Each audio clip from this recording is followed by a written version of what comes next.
செய்திகள். வீட்டு உபயோக சிலிண்டரின் விலை 50 ரூபாய் உயர்த்தப்பட்டுள்ளதால் பொதுமக்கள் அதிர்ச்சியடைந்துள்ளனர். பெட்ரோல் மற்றும் டீசல் மீதான கலால் வரியை மத்திய அரசு தலா 2 ரூபாய் உயர்த்தியுள்ளது. இதனிடையில் பெட்ரோல் டீசல் விலையில் எந்தவிதமான மாற்றமும் இல்லை என்று தகவல் பொதுமக்களுக்கு நிம்மதியை அளித்துள்ளது. சமையல் சிலிண்டர் விலை உயர்வை திரும்பப் பெற வேண்டும் என்று முதலமைச்சர் மு.க. ஸ்டாலின் அவர்கள் தெரிவித்துள்ளார். 62,197 அடுக்குமாடி குடியிருப்புகளுக்கு 170 கோடி மதிப்பீட்டில் புனரமைப்பு பணிகள் மேற்கொள்ளப்படும் என்று நகர்ப்புற வாழ்விட மேம்பாட்டு வாரியம் தெரிவித்துள்ளது. கனிம வளங்கள் கொண்ட நிலங்கள் மீதான அதிகபட்ச வரியாக சிலிமனைட் கனிமம் டன் ஒன்றிற்கு 7,000 நிர்ணயம் செய்யப்பட்டுள்ளதாக தமிழ்நாடு அரசு அறிவித்துள்ளது. தமிழகத்தில் ராமநாதபுரம், புதுக்கோட்டை ஆகிய மாவட்டங்களில் இன்று கனமழைக்கு வாய்ப்பு என்று வானிலை ஆய்வு மையம் தகவல் தெரிவித்துள்ளது. 4 கவுன்சிலர்கள் பதவி நீக்கம் செய்யப்பட்டதை குறித்து ஏப்ரல் 21ஆம் தேதிக்குள் பதில் தர அரசுக்கு சென்னை உயர்நீதிமன்றம் உத்தரவிட்டுள்ளது. காட்டுப்பள்ளி அதானி துறைமுகத்தில் இறக்குமதி செய்யப்பட்ட கண்டெய்னரில் 9 கோடி வெள்ளிக்கட்டிகள் மாயம் என்று புகார் தெரிவிக்கப்பட்டுள்ளதாக தகவல் வெளியாகியுள்ளது. திருச்செந்தூர் முருகன் சுவாமி கோவிலில் சித்திரை 1 தேதி தமிழ் வருடப்பிறப்பையொட்டி ஏப்ரல் 14ஆம் தேதி அதிகாலை 4 மணிக்கு கோவில் நடை திறக்கப்படும் என்று தெரிவிக்கப்பட்டுள்ளது. 22 கேரட் ஆபண தங்கத்தின் விலை சவரனுக்கு 200 ரூபாய் குறைந்து ஒரு சவரன் 66,280 ரூபாய்க்கு விற்பனையாகிறது. அதேபோல் 1 கிராம் வெள்ளியின் விலை 103 ரூபாய்க்கு விற்பனை செய்யப்பட்டு வருகிறது. 2 நாள் விடுமுறைக்கு பிறகு தமிழ்நாடு சட்டப்பேரவை இன்று மீண்டும் கூடியது. வீட்டு வசதி நகர்ப்புற வளர்ச்சித்துறை மானிய கோரிக்கை மீது இன்று விவாதம் நடைபெற உள்ளது. 1 முதல் 12ஆம் வகுப்பு வரையிலான தமிழ் பாடப்பகுதிகளை குறைத்து பள்ளிக்கல்வித்துறை நடவடிக்கை மேற்கொண்டுள்ளதாக தகவல் வெளியாகியுள்ளது. மகா கும்பமேளா புனித நீர் ஜெர்மனிக்கு அனுப்பி வைக்கப்பட்டுள்ளது. நீர்பிடிப்பு பகுதிகளில் தொடர்ந்து மழை பெய்து வருவதால் அணைகளுக்கு நீர்வரத்து அதிகரித்து வருகிறது. ஆன்மீக பாத யாத்திரையை நிறைவு செய்தார் ஆனந்த் அம்பானி அவர்கள். வேதாரண்யம் தாலுகா கோடிக்கரை வனவிலங்கு சரணாலயத்தில் 1 மாதத்தில் 3 நிறங்கள் மாறும் தில்லை மரத்தின் இலைகளை சுற்றுலா பயணிகள் கண்டு ரசித்து வருகின்றனர். கோவையில் தொடர்ந்து 3 நாட்களாக பெய்து வரும் மழையின் காரணமாக வெயிலின் தாக்கம் குறைந்துள்ளது. நீலகிரியில் 56 புதிய திட்டப்பணிகளுக்கு முதலமைச்சர் மு.க. ஸ்டாலின் அவர்கள் அடிக்கல் நாட்டினார். தமிழக அரசு மத்திய அரசிற்கு எழுதும் கடிதங்கள் ஆங்கிலத்தில் இருக்கும் நிலையில் கையெழுத்தாவது தமிழில் இருக்கக்கூடாதா என்று பிரதமர் நரேந்திர மோடி அவர்கள் கேள்வி எழுப்பியுள்ளார். உதகையில் 353 கோடி ரூபாய் மதிப்பீட்டில் கட்டப்பட்டுள்ள அரசு மருத்துவக் கல்லூரி மருத்துவமனையை முதலமைச்சர் மு.க. ஸ்டாலின் அவர்கள் திறந்து வைத்துள்ளார்.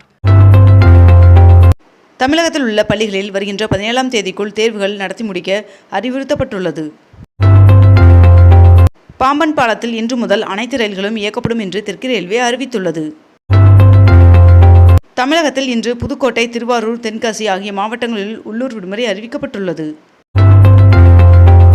வங்கக்கடலில் அடுத்த 48 மணி நேரத்தில் குறைந்த காற்றழுத்த தாழ்வு பகுதி உருவாக வாய்ப்பு என்று வானிலை ஆய்வு மையம் தகவல் தெரிவித்துள்ளது. சென்னை சூப்பர் கிங்ஸ் மற்றும் கொல்கத்தா நைட் ரைடர்ஸ் அணிகளுக்கு இடையிலான கிரிக்கெட் போட்டி சென்னை சேப்பாக்கம் மைதானத்தில் வருகின்ற 11ஆம் தேதி நடைபெற உள்ள நிலையில் இதற்கான டிக்கெட் விற்பனை இன்று ஆன்லைனில் தொடங்க உள்ளது. சிறுவாபுரி முருகன் சுவாமி கோவிலுக்கு வருகின்ற பக்தர்களுக்கு இடையூறாக உள்ள ஆக்கிரமிப்பு கடைகளை அகற்ற வேண்டும் என்று அதிகாரிகளுக்கு அம்மாவட்ட ஆட்சியர் உத்தரவிட்டுள்ளார். ராமேஸ்வரம் ரயில் நிலைய சீரமைப்பு பணிகள் டிசம்பர் மாதத்திற்குள் முடிவடையும் என்று மத்திய ரயில்வே அமைச்சர் அஸ்வின் வைஷ்ணவ் அவர்கள் தெரிவித்துள்ளார். சென்னை பிரஸ் கிளப் உள்கட்டமைப்பை மேம்படுத்த 2 கோடியே 50 லட்சம் ரூபாய் வழங்கப்படும் என்று துணை முதல்வர் உதயநிதி ஸ்டாலின் அவர்கள் அறிவித்துள்ளார். தமிழகத்தில் நேற்று அதிகபட்சமாக வேலூரில் 102 டிகிரி ஃபாரன்ஹீட் வெயிலும், கரூர், பரமத்தி, சேலம், ஈரோடு தலா 101 டிகிரி ஃபாரன்ஹீட் வெயிலும் பதிவாகியுள்ளது. சமயபுரம் மாரியம்மன் சுவாமி கோவிலில் சித்திரை திருவிழா நேற்று காலை கொடியேற்றத்துடன் தொடங்கியது. மேலும் வருகின்ற 15ஆம் தேதி தேரோட்டம் நடைபெற உள்ளது. ராமேஸ்வரத்தில் நடைபெற்ற நிகழ்ச்சியில் 8,300 கோடி ரூபாய் மதிப்பிலான திட்டங்களை பிரதமர் நரேந்திர மோடி அவர்கள் தொடங்கி வைத்தார். பிரதமர் நரேந்திர மோடி அவர்கள் ராமநாத சுவாமி கோவிலில் தரிசனம் செய்தார். வக்பு சட்ட திருத்த மசோதாவிற்கு குடியரசுத் தலைவர் திரௌபதி முர்மு அவர்கள் நேற்று தனது ஒப்புதலை வழங்கினார். ராமேஸ்வரம் பாம்பன் பாலத்தை பிரதமர் நரேந்திர மோடி அவர்கள் திறந்து வைத்துள்ளார். பிரதமர் நரேந்திர மோடி அவர்களின் இலங்கை பயணத்தை ஒட்டி இலங்கை அரசு 14 தமிழக மீனவர்களை விடுவித்தது. பாம்பன் ரயில் பாலம் திறக்கப்படுவதால் ராமேஸ்வரம் வரையிலான 28 ரயில் சேவைகள் மீண்டும் இயக்கப்பட உள்ளது. திருச்சி மத்திய பேருந்து நிலையத்தில் தமிழ்நாடு அரசு போக்குவரத்து கழகத்தின் சார்பில் 10 புதிய பேருந்துகளை அமைச்சர் KN நேரு அவர்கள் தொடங்கி வைத்தார். திருச்சி பஞ்சப்பூர் புதிய பேருந்து முனையத்தை வருகின்ற மே 9ஆம் தேதி முதலமைச்சர் மு க ஸ்டாலின் அவர்கள் திறந்து வைக்க உள்ளார் என்று தகவல் தெரிவிக்கப்பட்டுள்ளது. எம்புரான் பட இயக்குனரும் நடிகருமான பிருத்திவிராஜ் அவர்களுக்கு வருமான வரித்துறை நோட்டீஸ் அனுப்பியுள்ளது. ஏற்காட்டில் கோடை விழாவை முன்னிட்டு ரோஸ் கார்டனில் தோட்டக்கலைத்துறை மூலம் 15,000க்கும் மேற்பட்ட பூந்தொட்டிகள் பராமரிக்கும் பணி மும்முரமாக நடைபெற்று வருகிறது. உற்பத்தி துறை மட்டுமின்றி சேவை உள்ளிட்ட பிற துறைகளிலும் தமிழ்நாடு அபார வளர்ச்சியை பெற்றுள்ளது என்று அமைச்சர் TRB ராஜா அவர்கள் தெரிவித்துள்ளார். 2024ஆம் ஆண்டு ஏற்பட்ட மழை வெள்ள பாதிப்பிற்கு தமிழ்நாட்டிற்கு 522 கோடி ரூபாயை பேரிடர் நிதியாக ஒன்றிய அரசு விடுவித்தது.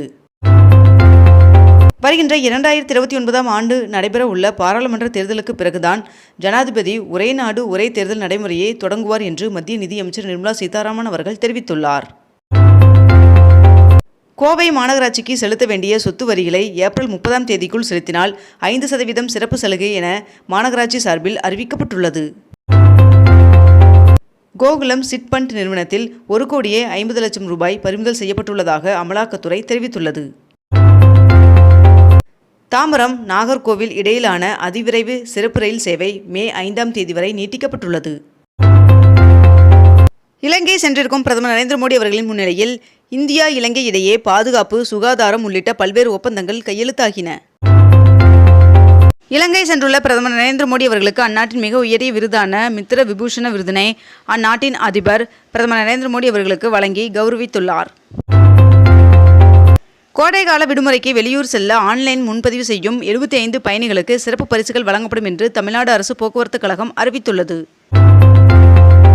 சென்னை மாவட்ட உணவு பாதுகாப்புத்துறை அதிகாரி சதீஷ்குமார் அவர்கள் பணியிட மாற்றம் செய்யப்பட்டுள்ளார். மருத்துவ மற்றும் ஊரக நலப் பணிகள் இயக்கத்திற்கு சதீஷ்குமார் அவர்கள் இடமாற்றம் செய்யப்பட்டுள்ளதாக தகவல் வெளியாகியுள்ளது. செயற்கை நுண்ணறிவில் 11,950 கோடி தனியார் முதலீட்டுடன் இந்தியா 10வது இடத்தில் உள்ளது என்று ஐநா அறிக்கையில் தெரிவித்துள்ளது. பள்ளிகளில் ஜாதி ரீதியான சின்னங்கள் இடம்பெறக்கூடாது என்று தலைமை ஆசிரியர்களுக்கு பள்ளி கல்வித்துறை எச்சரிக்கை விடுத்துள்ளது. ஊட்டி, கொடைக்கானல் வரும் சுற்றுலா பயணிகளுக்கு எந்த கட்டுப்பாடும் விதிக்கப்படவில்லை என்று விளக்கமளித்த சென்னை உயர்நீதிமன்றம் வாகனங்களுக்கு மட்டுமே கட்டுப்பாடு விதிக்கப்பட்டுள்ளதாக தெரிவித்துள்ளது. இத்துடன் இன்றைய தலைப்புச் செய்திகள் நிறைவடைகின்றன. மேலும் இதுபோன்ற அண்மை தகவல்களை உடனுக்குடன் தெரிந்து கொள்ள அக்னிபூ சேனலை சப்ஸ்கிரைப் செய்து கொண்டு தொடர்ந்து இணைந்திருங்கள். நன்றி, வணக்கம்.